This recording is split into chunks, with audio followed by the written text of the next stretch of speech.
ସତ୍ୟ ଯୁଗରେ ବାପାଙ୍କର ପ୍ରଶ୍ନ ସତ୍ୟ ଯୁଗରେ ନାମ ଗାଇଲା ପ୍ରହ୍ଲାଦ ମୁକ୍ତି ପାଇଲା ହିରଣ୍ୟକଶିପୁ ତ୍ରେତୟାରେ ଆଜ୍ଞା ନାମ ଭଜିଲା ବିଭୀଷଣ ନିର୍ବାଣ ପାଇଲା ରାବଣ ଦ୍ୱାପର ଯୁଗରେ ଗୋପୀକୁ ଆପଣ କହିଲେ ସେମାନେ ହେଲେ ଭକ୍ତ କଳି ଯୁଗରେ ତର୍ଜନୀୟ କଥା କହିଲେ କିନ୍ତୁ ଦ୍ୱାପର ଯୁଗରେ କୃଷ୍ଣ ଅବତାରୀ ତାଙ୍କ ପାଇଁ ତ ରାକ୍ଷସ କଂସ ସିଏ ନିର୍ବାଣ ପାଇଥିଲା କି ମୋ ପାଇଁ ପ୍ରଶ୍ନ ଥିଲା କାଲିଠାରୁ ଯଦି ଆଜ୍ଞା ଆସିଥିବେ ତାହେଲେ ମୁଁ ନିଶ୍ଚିତ ଭାବରେ କହୁଛି ଟିକେ ଶୁଣନ୍ତୁ ଯଦି ଭୁଲ ଥିବ ଆପଣ ସଂଶୋଧନ କରି ଆଉ ଟିକେ ମୋତେ ଶିଖେଇବେ ଯଦି ଠିକ ଥିବ ଗ୍ରହଣ କରିବେ ଭୁଲ ହେଲେ କ୍ଷମା କରିବେ କିନ୍ତୁ ମୋତେ ଶିଖେଇବେ କାହିଁକି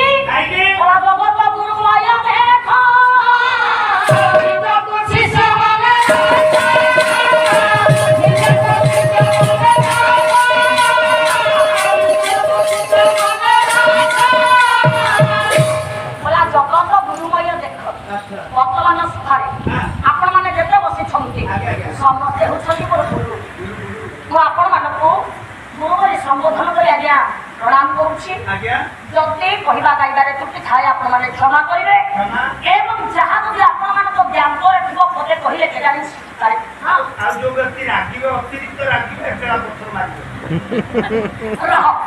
ସାଇବାବୁ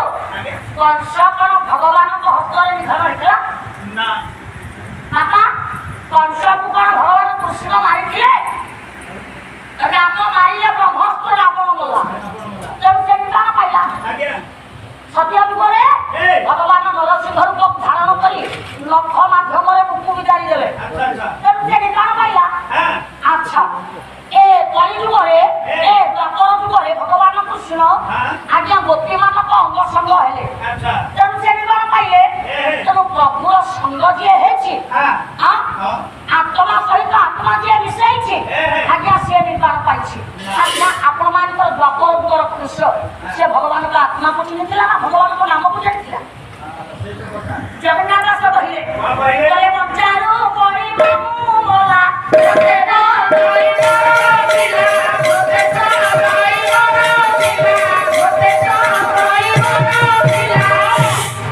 ପ୍ରଭୁଙ୍କୁ ଦେଖୁ ଦେଖୁ ଆଜ୍ଞା ଭୟରେ ତଳି ପଡ଼ିଲା ଯେ ମରିଗଲା ତାହେଲେ ସେ ପ୍ରଭୁର ଶାନ୍ତି ଲାଭ କରିବ କାହିଁକି ଛାଡ଼ି ଆସନ୍ତୁ କବି କହିଲେ ମଣିଷର ଆଜ୍ଞା ତିନିଟା ସିଂହ କଣ ତିନିଟା ସିଂହ ବାପା ସତରଜ ତମ ତ୍ରିଗୁଣ ରଜୁ ପରେ ଧରି ଆଜ୍ଞା ସତ ଗୁଣଧାରୀ ରଜ ଗୁଣଧାରୀ ତମ ଗୁଣଧାରୀ ଏ ତ୍ରିଗୁଣଧାରୀ ମଣିଷ ଭଗବାନ ଦେଇছে ଆଜ୍ଞା ଆମେ ଦେଇଲେ ଗ୍ରହଣ କରିଲେ ହବ ନା ଆଉ ମୋ ଭଉଣୀ କହୁଥିଲେ କଣ କହିଲେ ନା ଯିଏ ସୃଷ୍ଟି କରିପାରେ ଆଧ୍ୟାତ୍ମିକ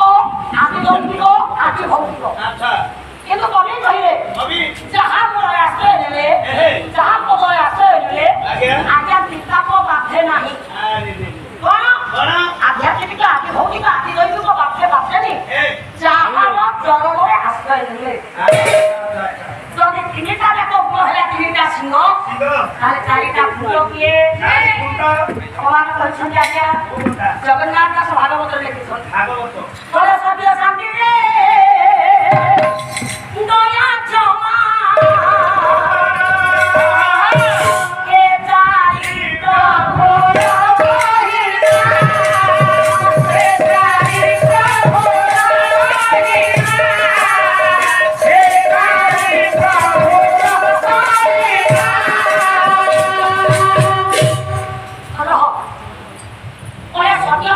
ଦୟା କ୍ଷମା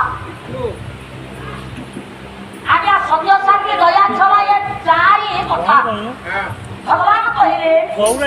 ଧରି କରିବ କଣ କହୁଛୁ ଆଜ୍ଞା ଆଜ୍ଞା କହୁଛୁ